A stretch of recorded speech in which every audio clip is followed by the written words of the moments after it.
May tanong lang ako sa inyo. Bakit karamihan sa cellphone technician, gwapo?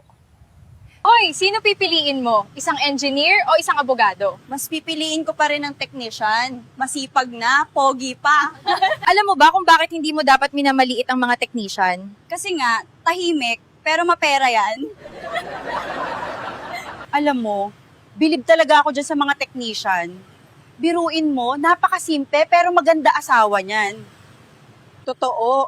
Eh 'di ba, yan yung si kuya na laging tahimik lang, pero may motor, may bahay, tapos yung misis, parang artista. Kung mag-aasawa kayo, piliin nyo ang technician. Alam nyo kung bakit?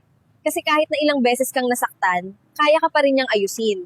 Kung ang English ng oras ay time, bakit hanggang ngayon, wala ka pa rin time sa kanya? Sobrang busy mo naman, boss.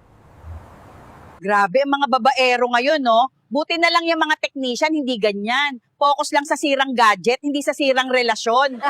Hindi ko lang talaga alam bakit may lalaking babaero pa. Tapos yung ipinalit, mas pangit pa sa asawa niya, parang tanga lang. Grabe, yung mga technician ngayon, no?